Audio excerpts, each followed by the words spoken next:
Ó, então, eu vou falar primeiro um pouquinho do que está na apostila, porque ele faz uma introduçãozinha sobre a junção desses dois setores no laboratório, que é a imunologia, que vocês já estão tendo esse referencial, sobre imunidade, e hemato, que estuda, né, as células sanguíneas, as funções, todas as alterações, todas as características das células sanguíneas. Então, a gente vai ver um pouquinho da junção das duas. Por quê? Quando a gente fala de tipagem, a gente está falando da célula sanguínea, no caso, o glóbulo vermelho, do eritrócito, e está falando da referência de antígeno e anticorpo, tá? Só que a gente vai ver que aqui a gente vai usar outros termos, tá bom? Então, eu deixei até grifado, né? Então, a união das duas ciências. O antígeno, que é aquilo que a gente falava, é algo estranho, que em contato com o corpo produz um anticorpo e tal. A gente vai usar um sinônimo, por isso que eu pus nessa cor. O sinônimo é aglutinogênio. Então, a gente, quando estiver falando de grupo sanguíneo, a gente não mais vai falar antígeno, a gente vai falar aglutinogênio, certo? E quando a gente se dirigir ao termo anticorpo, que é aquilo que é produzido na presença do corpo estranho, a gente não mais vai usar anticorpo o nome, vai usar a palavra aglutinina, tá? Então, são sinônimos. Então, a aglutinina no caso, o anticorpo, que pode ser produzido pela indução de um antígeno, tá bom? Então, ele mostra para a gente no texto que é um tipo de reação de aglutinação quando a gente tenta detectar um grupo sanguíneo. Então, a gente vai provocar uma aglutinação naquele material, e aí ele vai indicar para a gente qual que é o grupo que pertence àquela pessoa. Sendo que a gente vai ver agora que existem 4 grupos, né? Que você já conhece, que é o A, o B, o AB e o O, tá? E outro sistema, conhecido como RH, então são 2 sistemas que a gente vai falar em relação à espécie humana, que prevaleceram na evolução do homem. Então, esses 2 prevaleceram durante a evolução dos antígenos, do sistema imune, aquilo que incomoda o sistema imune, que ainda incomoda, né, que faz com que ele produza anticorpos e faça uma reação acontecer, é o sistema BO e o RH, tá? Então, a gente tem esses 2 diferenciais. Opa. Voltei demais. Certo? Então, aqui ele vai falar um pouquinho mais sobre isso, sobre o que está na superfície do eritrócito, que é, no caso, o aglutinogênio, e o que tem no soro, que é o anticorpo, que no caso é a aglutinina, tá bom? Então, ele vai falar um pouquinho da história dos grupos sanguíneos, eu deixei assim porque é legal vocês marcarem essa parte.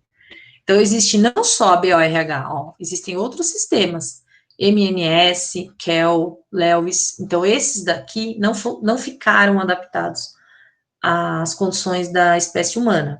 Então, eles não provocam uma ação ainda antigênica, não produz anticorpos na presença deles. É como se não incomodasse o organismo. Então, pouco se pesquisa, pouco se fica a fundo sobre isso, tá? Aí fala um pouquinho da história, que só em 1900 que foi denominado esses termos, né? Como tipo A, B, O, que seria o 0, né? E o AB, 2 anos depois. E, pasmem, depois de 40 anos, o RH. Então, o RH, ele ainda, então, nas pesquisas de 1902, sabia que alguma coisa estava acontecendo, a imunidade da pessoa estava sendo provocada por alguma reação. Mas, depois de eles descobrirem o sistema ABO, ainda demorou muito tempo para eles descobrirem um outro sistema que ainda incomodava o sistema imunológico, tá?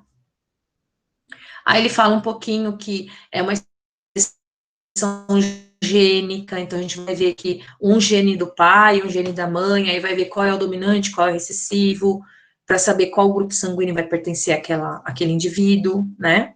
Então tem aqueles cruzamentos mendelianos de letras maiúsculas e minúsculas, e o maiúsculo é dominante, o minúsculo é recessivo, e quais são os dominantes e quais são os recessivos no grupo sanguíneo, a gente vai ter que saber, tá?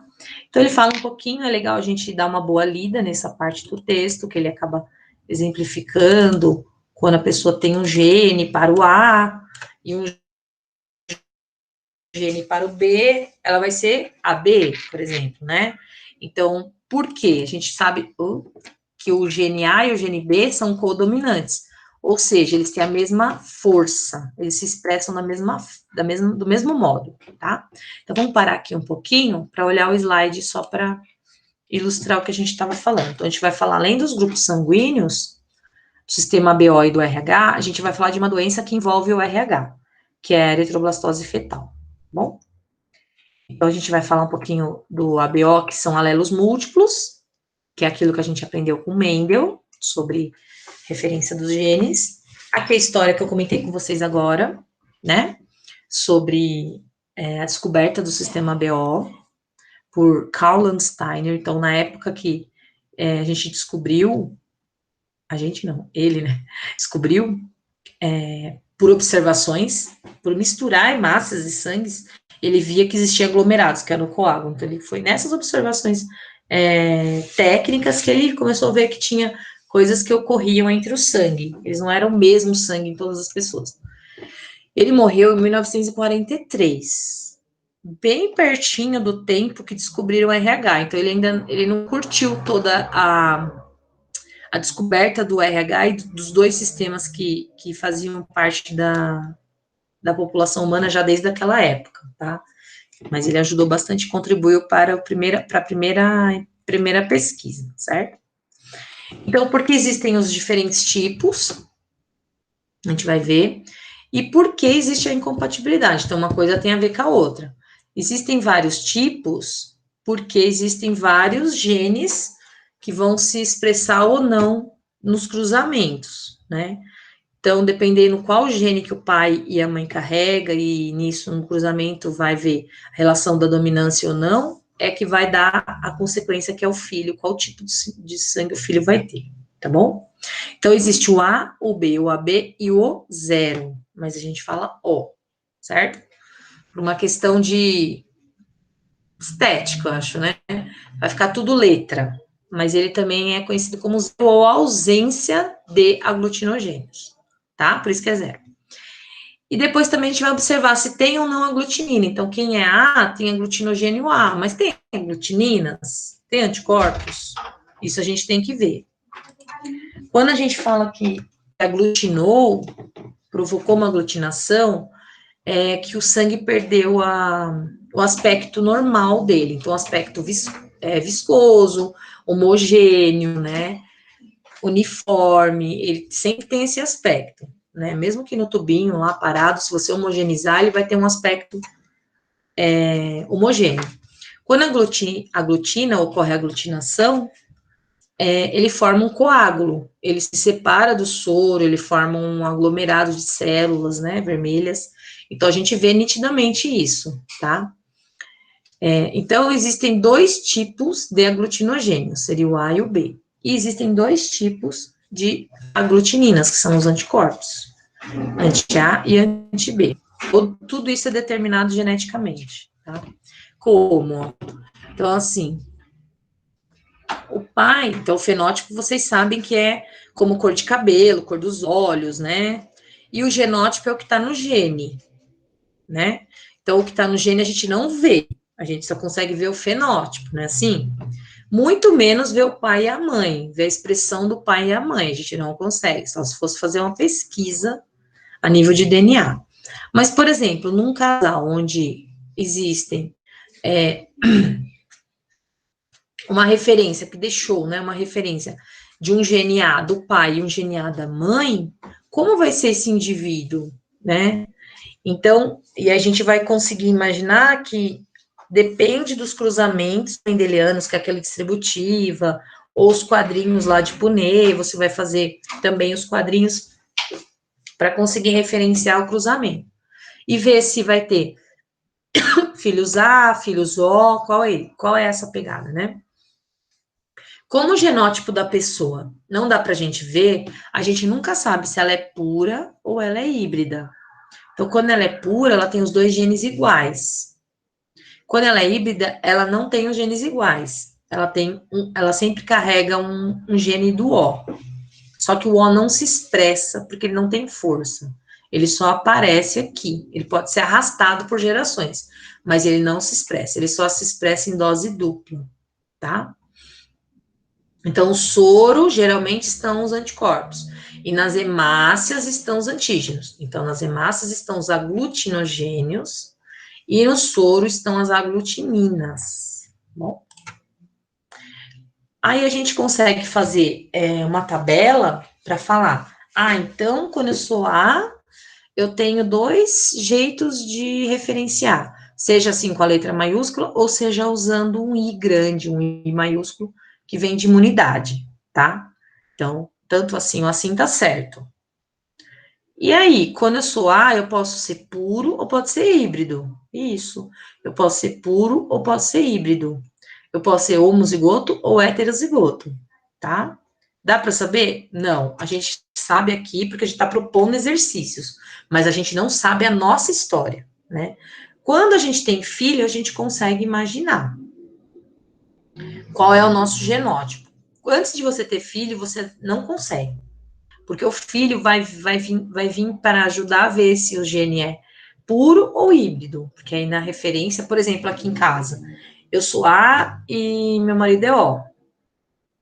Ó, eu sei que ele tem dois genes, ó.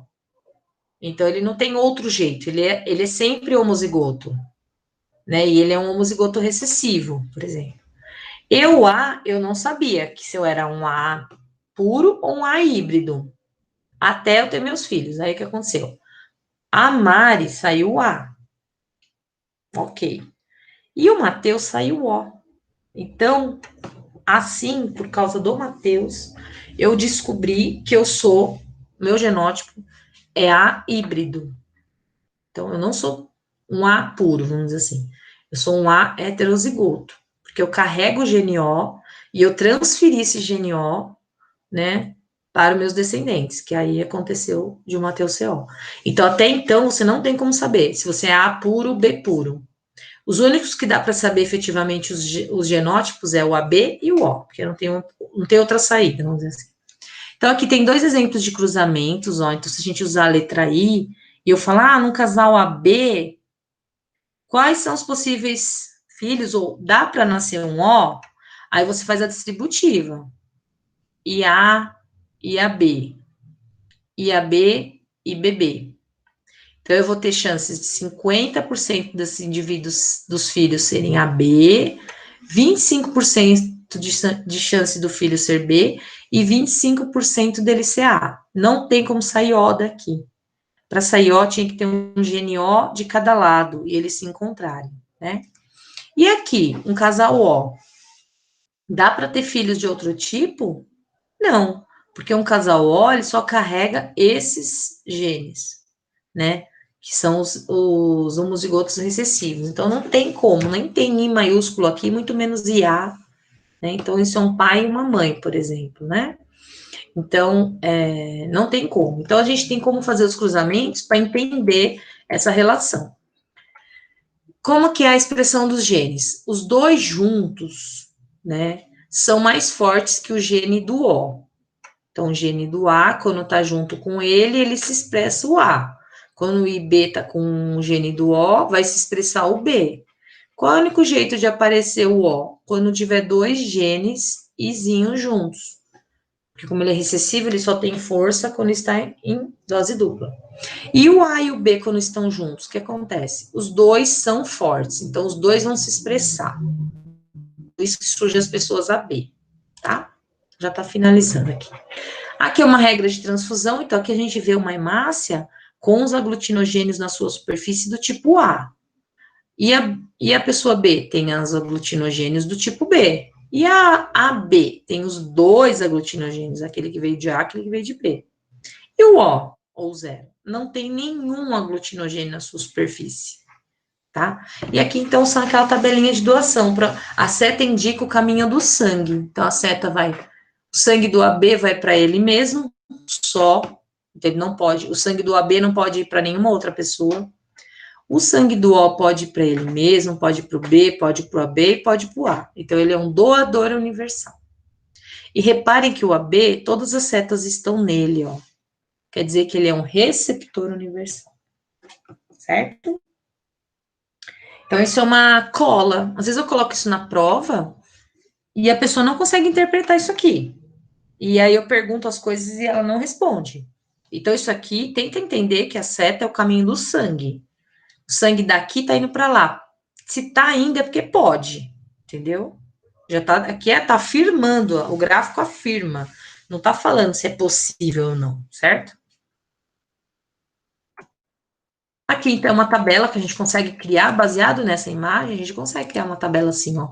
O O recebe dele mesmo e doa para todos. O A recebe de A e O, doa para A e a B. O B recebe de O e B, doa para B e a B. E o AB recebe de todos, doa só para ele mesmo. Então, com aquele gráfico, você consegue montar uma tabela. Entendeu? Pelo amor de Deus. E aí, aqui é para você falar os grupos sanguíneos da pessoa, que ela tem na superfície da célula dela, qual é o antígeno que ela tem ou não tem, e no soro dela, tem anticorpos? Tem. Por quê? A gente já nasce com os anticorpos, gente. Aqui é o único momento da imunidade que ela não precisa ter o contato primeiro para depois produzir. Ela já nasce com os dois. Por exemplo, eu sou A. Então, eu sei que minhas hemácias são todas demarcadas com aglutinogênio A, e no meu soro eu tenho anticorpos anti-B, né? Ao contrário, o B, que tem anticorpos anti-A, e o AB não tem nenhum anticorpos no soro, e o O tem os dois anticorpos no soro. E é daqui também que você percebe que o O é doador universal, porque ele não tem aglutinogênios, então ele não incomoda a pessoa que ele está sendo levado esse sangue, né? E o AB, por ter os dois antígenos na superfície da sua hemácia, ele não pode ser um doador, ele só é um receptor. Então é daqui que você entende também isso, certo? Aqui é uma prova que a gente faz prática, pelo amor de Deus, mas dá para perceber assim, ó, aglutinou é A, aglutinou com soro anti-A é A, aglutinou com soro anti-B é B, aglutinou com os dois soros é AB, não aglutinou, não incomodou, pensa assim, o anti-A vai contra o aglutinogênio A. Se não incomodou, não causou hemólise ou aglutinação, quer dizer que não existe aglutinogênio A aqui. Então, não incomodou, não tem. Então, ele é zero. Da mesma forma que o B, você vai ter que esperar a reação dos dois círculos, né? Então, o O, ele dá assim, o AB aglutina os dois, o A aglutina o lado dele, aqui é uma outra imagem, né? Então, o A, ó, tá vendo? Soro anti-A aqui, e aqui não deu nada, então ele é A aqui. E aqui, não aglutinou com o soro anti-A, mas aglutinou com o B, então ele é B. Aqui eu pinguei o soro anti-A e o soro anti-B e aglutinou os dois. E aqui eu pinguei o anti-A e o anti-B e não mudou, então ele é O. Então aqui, ó, A, B, AB e O, certo? Isso também é pergunta de prova. A gente coloca o desenho, pede para vocês identificar que grupo sanguíneo que a pessoa é. Que dá para ver com os olhos, não precisa levar o microscópio, outra reação. E o próximo slide a gente vai deixar para a próxima aula, tá bom? Porque a gente vai falar do outro sistema, que o outro sistema é RH. Então, o outro sistema, ele também tem uma história, né? Uma interpretação. Então, a gente precisa falar